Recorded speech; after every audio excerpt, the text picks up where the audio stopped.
name is Ruth. And my name is Chris. You must be pretty excited to talk directly with astronauts on the International Space Station today.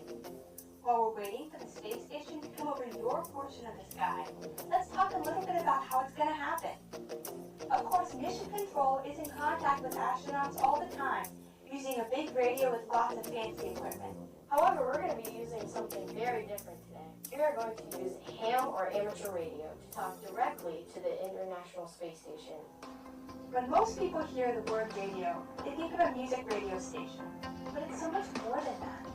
Radio actually refers to the unseen energy that transmits all sorts of signals using electromagnetic waves. At first, people learned how to send signals like Morse code, and then they discovered that you can send so much more, like data, computer signals, and even TV. Maybe you don't realize it, but you use radio every day. Maybe you watched the TV this morning, or you texted your friends, or maybe even you checked social media like Twitter or Instagram. Let's travel back to space for a minute. Since the beginning of the space age, humans have sent many spacecraft out into the universe. These range from the Hubble Space Telescope orbiting the Earth daily, and the Curiosity rover exploring Mars. We've even sent a long-distance messenger, the Voyager 1, who has traveled outside of our solar system. Whether it's capturing a great picture of a far-off galaxy or conducting experiments on the space station, radio has to do with all of these. And today, you're going to be using ham radio. Now you might be wondering, what exactly is ham radio? Amateur or ham radio is a service and a hobby where operators can talk to people around their neighborhoods, their cities, their country, and even around the world. Amateur radio operators require a radio license from the government. They're not that hard to get. I have one. My call sign is KM4LAO.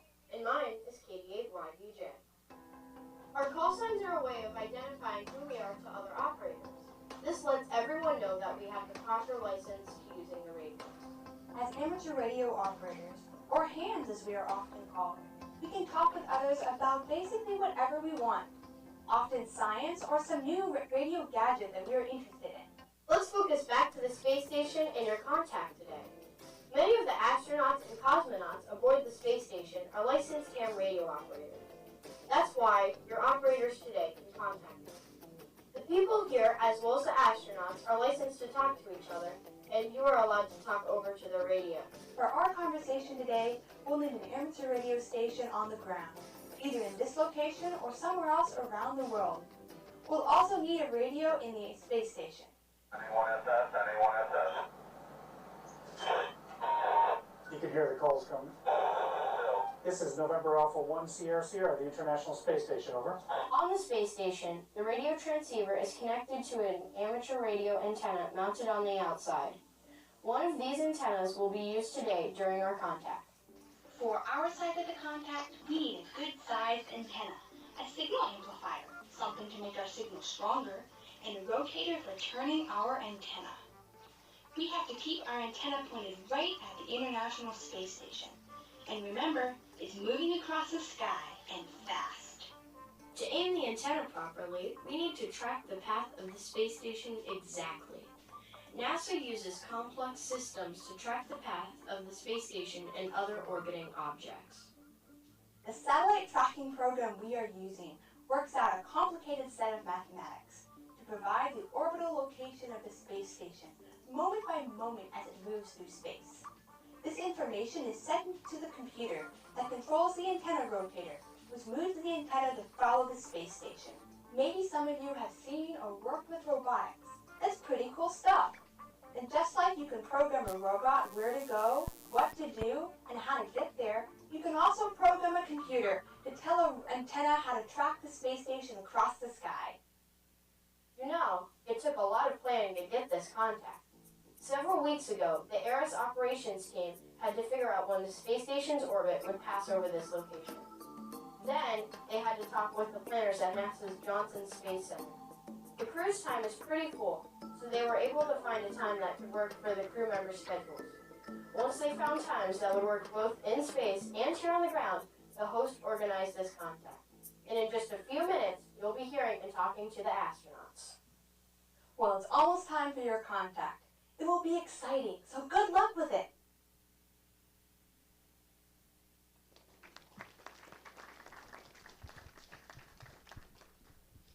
the radio club's going to be picking up just before our contact, so they'll be going even more in depth on that. So right now, I'm going to give you a little, and I say a little, but actually rather large, an introduction to the astronaut that we're going to be making contact with today, Lieutenant Commander Johnny Kim. Planetarium. Pardon? Okay, so anyhow, he is a part of the Artemis team. If any of you have not heard of Project Artemis yet, that is how we are going to return humans to the moon and beyond. So he has just been selected for that. The video you're going to watch after is going to make him look very humble, and he is, but he has done so much. So he enlisted in the Navy as a seaman recruit, actually as just an enlisted person. He went into hospital corpsman training, and then he reported to basic underwater demolition SEAL training in Coronado, California, so he is a trained Navy SEAL. Then he reported to the John F. Kennedy Special Warfare Center, where he underwent a combat medics course.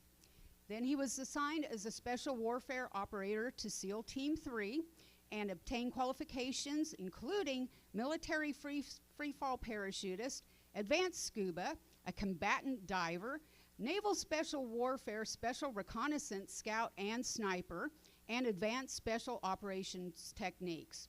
He worked as a special operator on more than 100 combat operations in support of Operation Iraqi Freedom. In 2012, then he received his commission as a naval officer through the Navy's Enlisted to Officer Commissioning Program.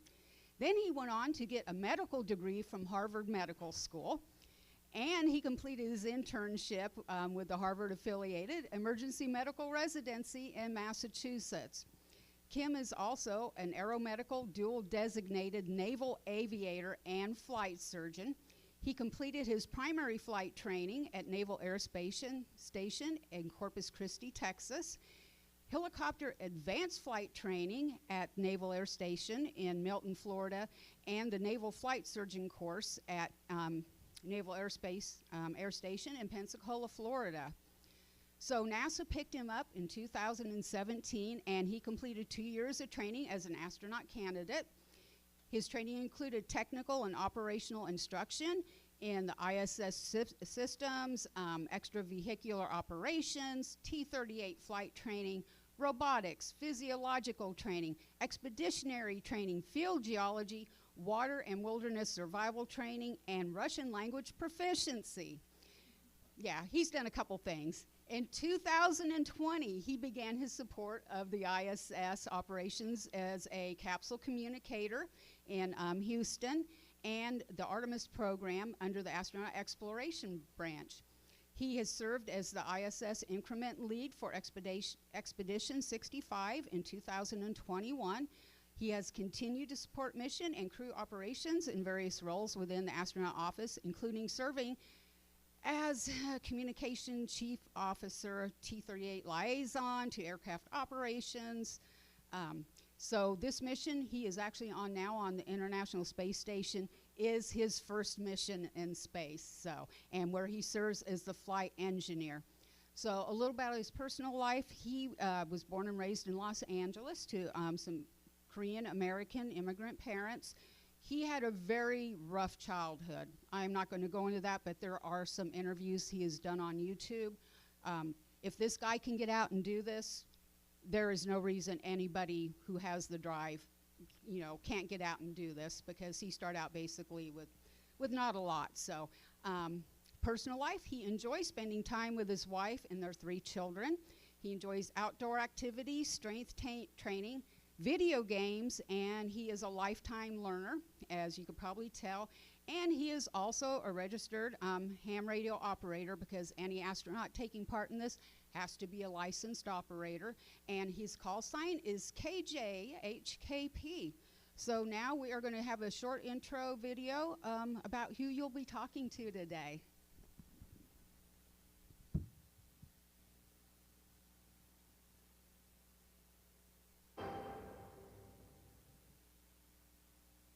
Ladies and gentlemen, the U.S. NASA astronaut, Jonathan Kim.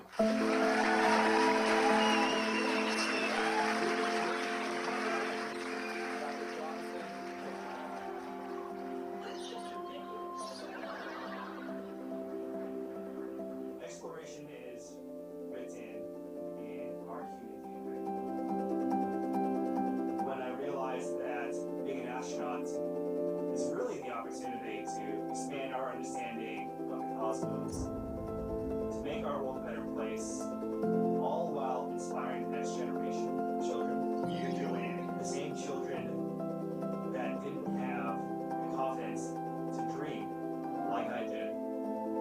That was when I realized that I absolutely wanted to be an astronaut. Like a lot of immigrant families, my parents moved to America with the hope of the American dream, that their children can have a better opportunity in this world. I had a hard time growing up as a kid.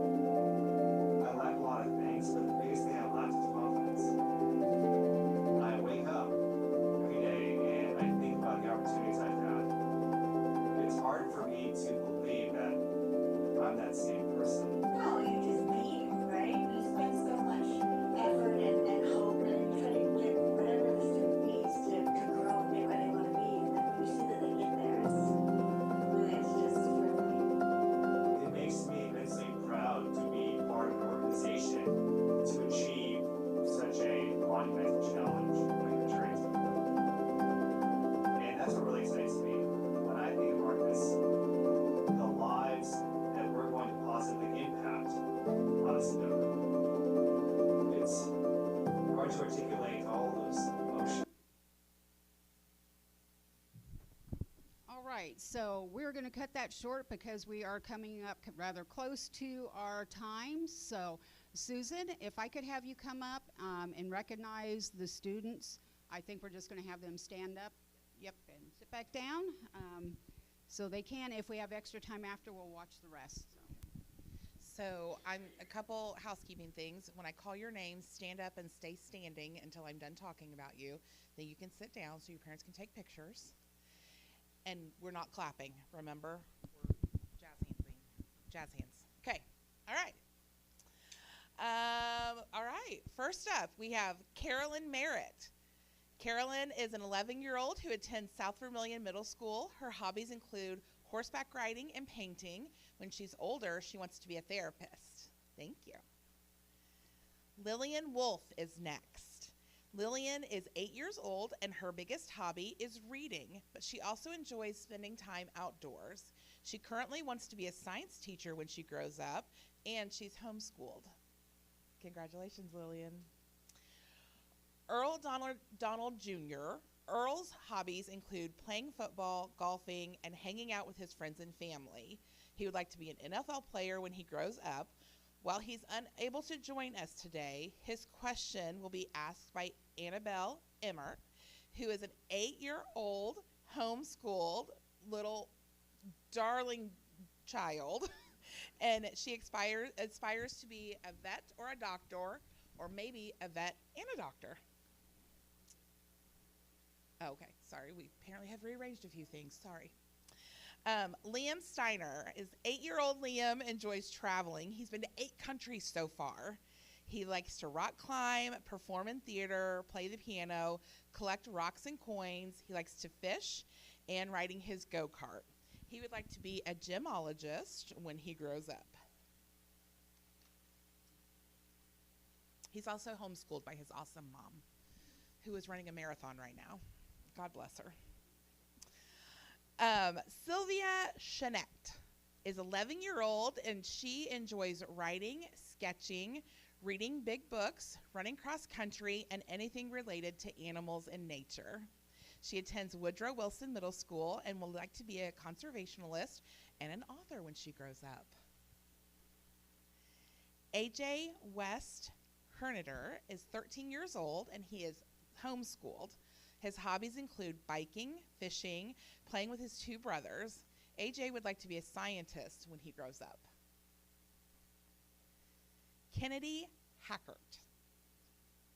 Kennedy is a 12-year-old who attends Honey Creek Middle School. Her hobbies include dance, running, and reading.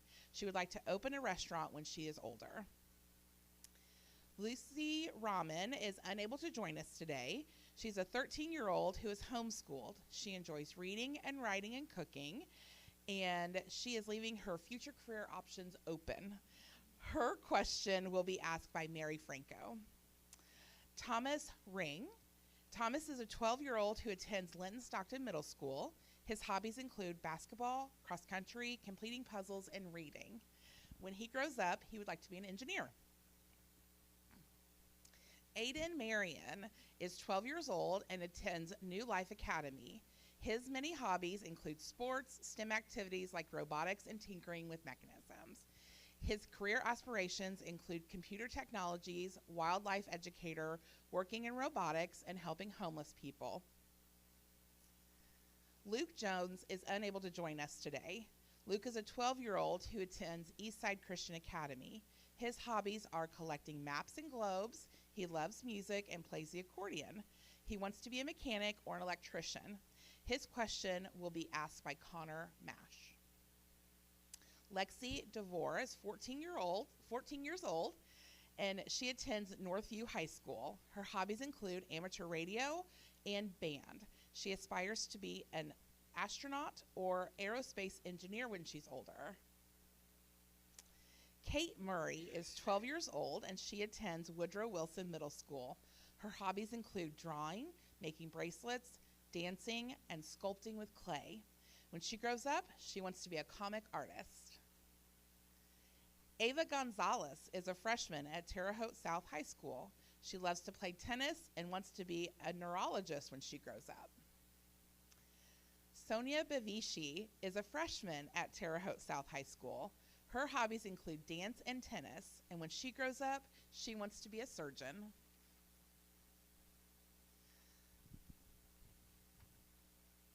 Elizabeth England is a junior at Terre Haute South High School. In her spare time, she likes to paint and would like to be a stenographer when she's older. She's unable to join us today, and her question will be asked by Lexi.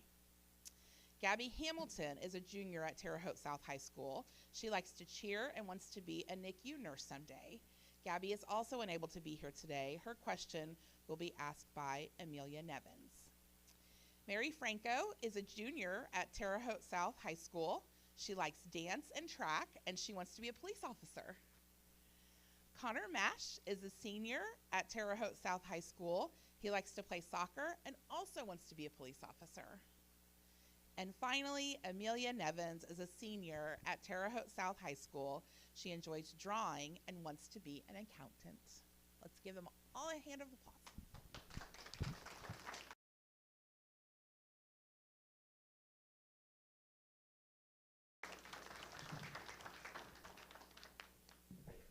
All right, so leading into our contact, we are going to have the radio club talk us through what's going to be coming up.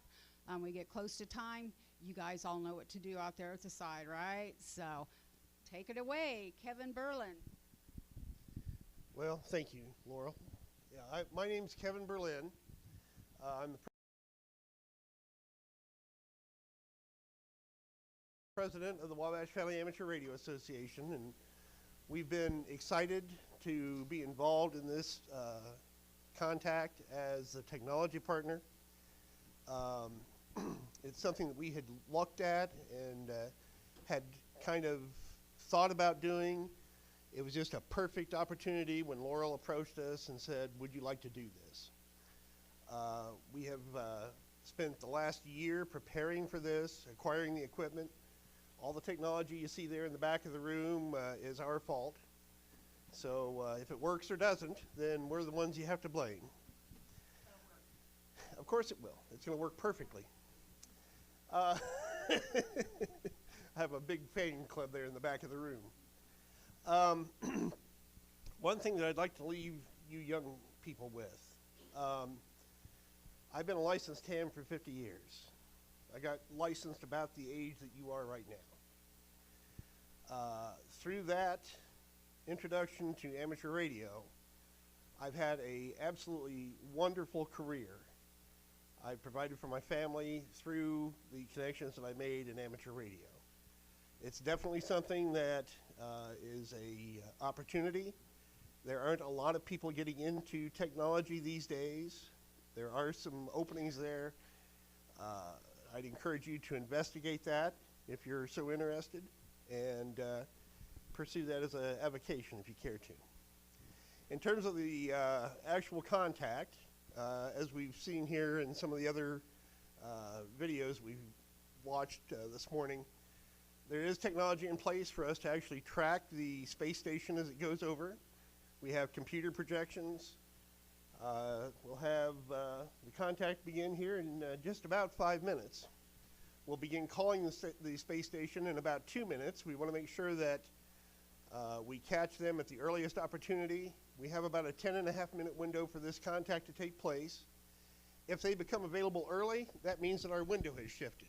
So we need to get started a little bit earlier. So that's the reason we're going to be starting calling them a little bit earlier than we expect them to be there. This has been a marvelous opportunity, and it's been for the benefit of these 15 students that we have here today. We're trying to provide them with a great opportunity. As Susan mentioned earlier, this is going to be something that you will be able to talk about the rest of your life.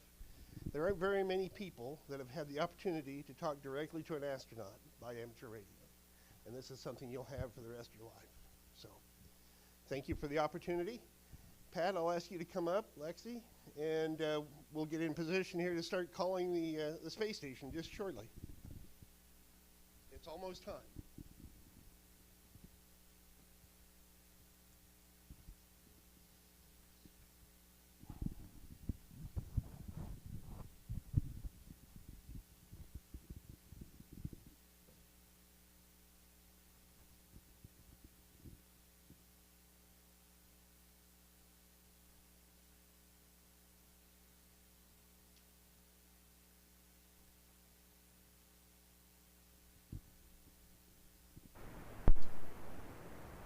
NA1SS, this is W9UUU. Do you copy? Over.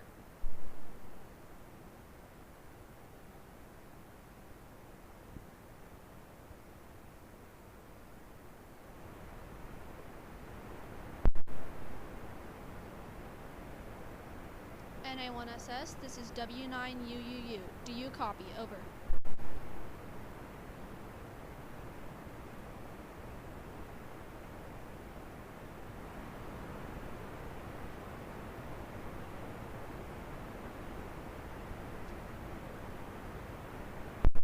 NA1SS, this is W9UUU. Do you copy? Over.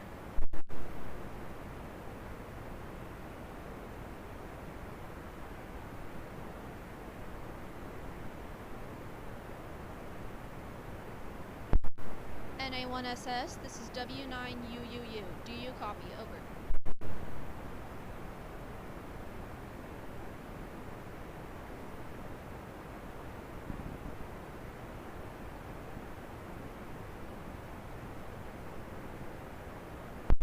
NA1SS, this is W9UUU. Do you copy? Over.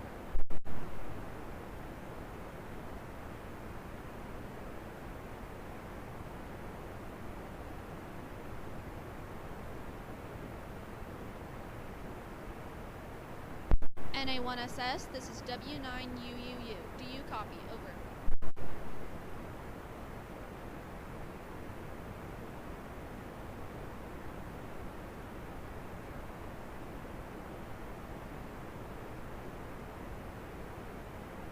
W9. NA1SS, this is W9UUU. Do you copy? Over.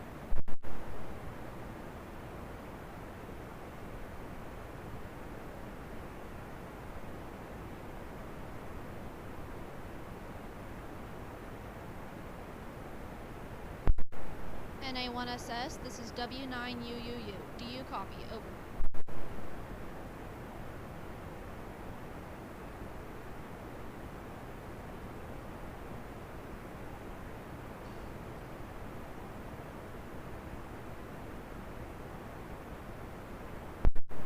NA1SS, this is W9UUU. Do you copy? Over.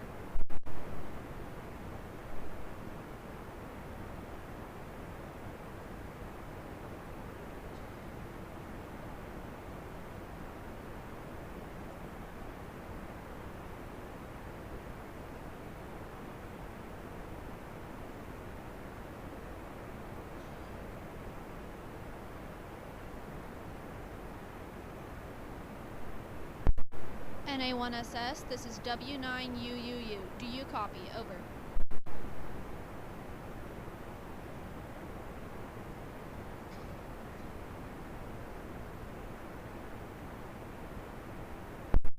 NA1SS, this is W9UUU. Do you copy? Over.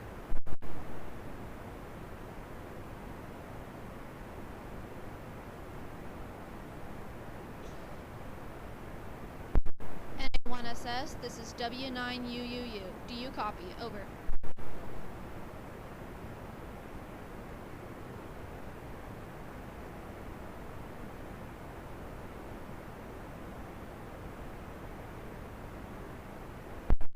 NA1SS, this is W9UUU. Do you copy? Over.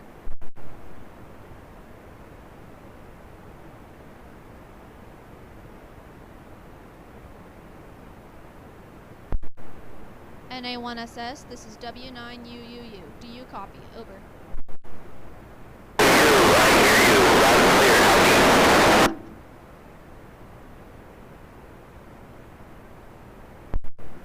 NA1SS, this is W9UUU. Do you copy? Over.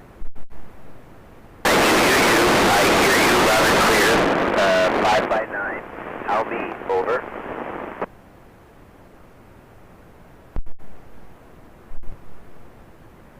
My name is Carolyn, and my question is, what is the most challenging part of being in space? Over. Well, good morning, Carolyn, and good morning to the Terre Haute Children's Museum from the International Space Station. And the most challenging part of being in space for me is that I miss my family. And I don't know if any of your parents ever go on a business trip, but we miss you when we're gone. Over. Hi, my name is Lillian. How much of the surface of the Earth can be seen from ISS at any given time? Over. Hey, Lillian, we are in low Earth orbit, so we are not like far away like the moon and see half of the Earth. But right now I can see pretty much most of North America. I can see the Pacific Ocean and almost the Atlantic Ocean. Over. Hi, my name is Mary, filling in for Earl. How high can you jump in space? Over. We can jump until we hit the ceiling, and if we were outside, we could jump forever. Over. This is Liam. My question is, what is the most amazing thing you've seen while looking down at the Earth from space? Over. I have seen everything. I grew up in Pennsylvania, and I didn't see very much when I was growing up, but from here I could see everything. I've seen the Amazon River and the pyramids of Egypt. Over. This is Sylvia, and my question is, what inspired you to visit space? Over. When I was a kid, I was watching people walk on the moon, and I said, wow, that would be really cool. I may not get to walk on the moon, but I'm really glad to be in space. Over. Hi, my name is AJ. What do you do when there's a medical emergency on a space station? Over. Not every crew has a doctor on board, so we all get medical training. And then also, we can also do telemedicine, so a doctor on the Earth can direct us on what to do. And worst comes to worst, we can bring our crew home in our rescue spacecraft. Over. My name is Kennedy, and my question is, how do you have oxygen in space? Over.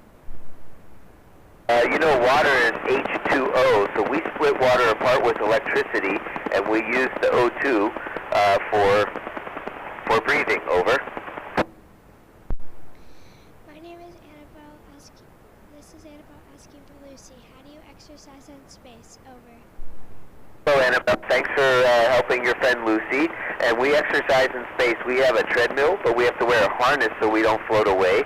We have a weight machine, but it uses not real weights. It uses a vacuum system.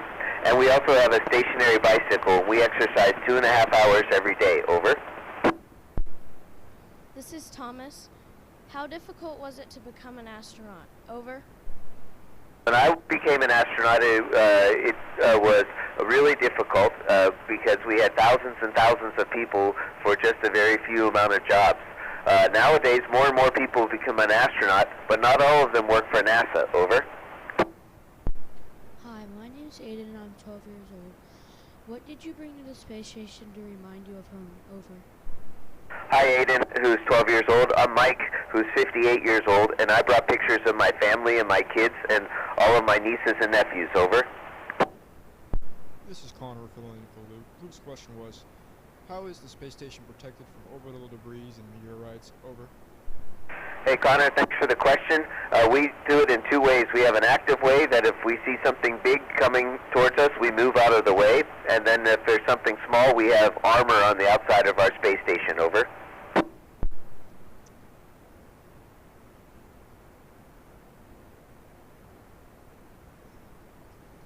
This is Lexi. What is one skill you would suggest a young person trying to become an astronaut should learn? Over. Hey Lexi, yeah, if you want to be an astronaut or anything else, really, if you can really learn how to learn. For astronauts, we had to learn all kinds of things, new languages, new systems. Even while we're up here, we're learning. So if you know how to learn and learn how to learn, then you're going to be successful. Over. Hi, my name is Kate. Does being in space for long periods of time have an effect on your dreams? Over. Hey Kate, yeah, we all dream, and even when we're up in space, we dream. So when I'm on Earth, I dream of being in space, and when I'm in space, I dream of being on Earth. Over. Hi, this is Ava. My question is, how does the ISS stay in its orbit despite the Earth's gravitational pull? Over. Hey Ava, this is Newton's laws of motion. So Earth could pull us down, but we're going so fast that we cannot fall down and hit the Earth. If we were going any slower, we would deorbit and hit the Earth. Over. Hi, my name is Sonia. What has been the most challenging part of being an astronaut? Over. Sonia, I am not a patient person, but I learned how to be patient by being an astronaut. And flying in space, sometimes we have to have patience with all of our friends on board and with the ground. And now I'm a much better person because I've learned patience. Over.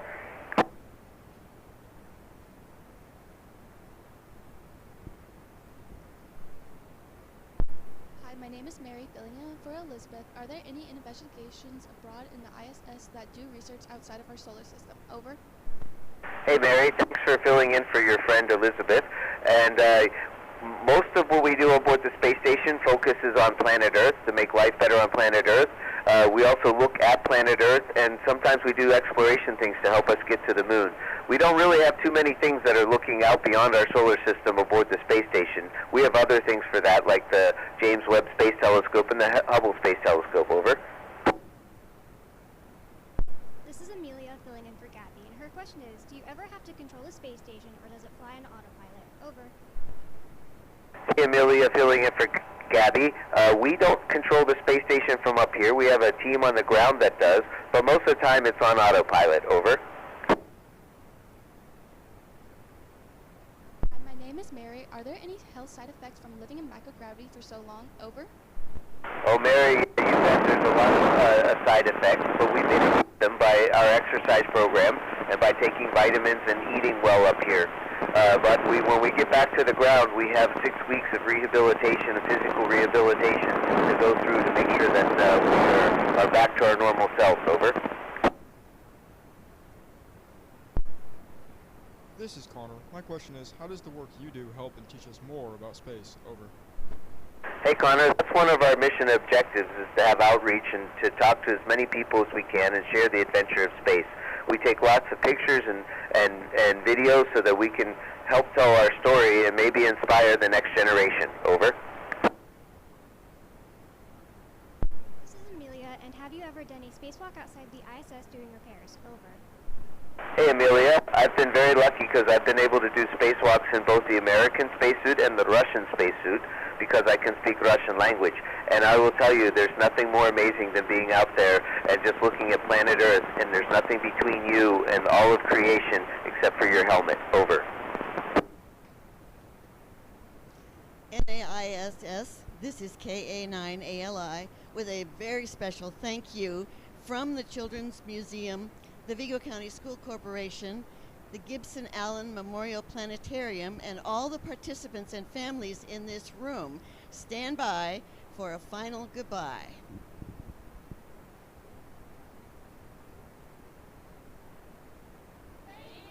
Johnny Kim.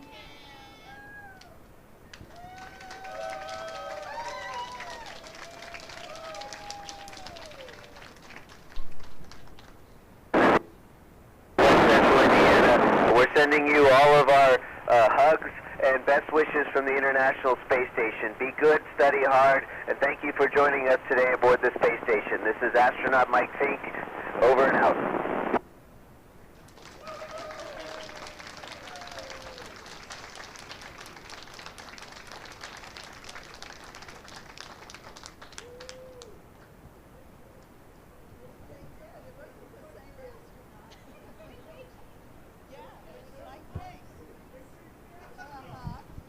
Well, they pulled a switcheroo on us. As of yesterday, it was Johnny Kim. I am so sorry about that. That concludes our contact for today. We do have some space-related activities going on out in the museum. I am so proud of you all. You did such a good job.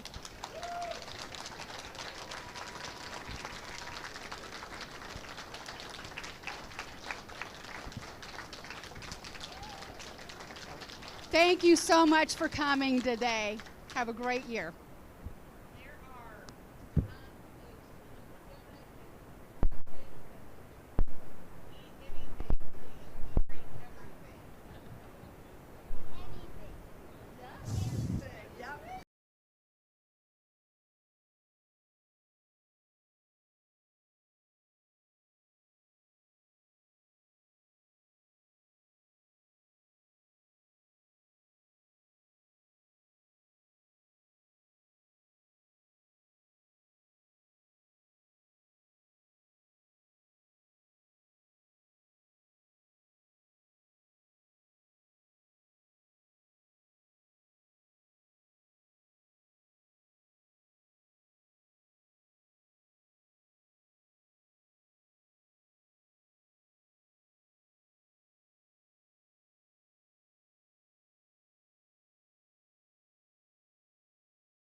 Let's talk about the lawfare that's happening now.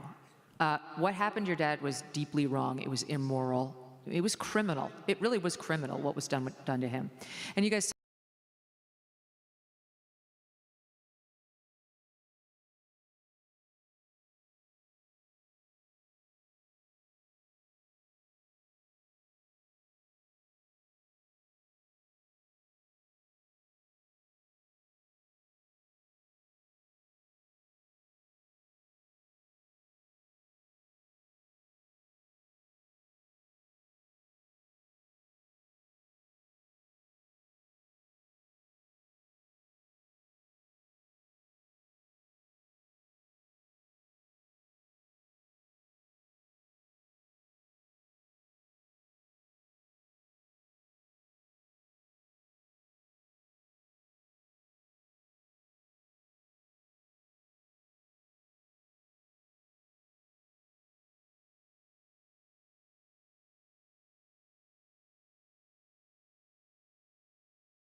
Wow, I just made my ninth contact with an ISS astronaut. Woohoo! I know you guys missed that because I had the audio off on my microphone, but Mike Fink heard me. Yes, that was great. And I got that all recorded, I think. I think I got that recorded. Probably don't have audio of me talking to him, but, well, maybe. Let me see. No, you're not going to hear it, but I did get the ninth contact with Mike Fink, the International Space Station. Wow, that was a great morning. All right, guys, I'm going to leave it at that. We will catch you later. Take care, everybody. This is KO4PDI saying 73, and remember, don't do anything I wouldn't do, at least not without me. All right, KO4PDI.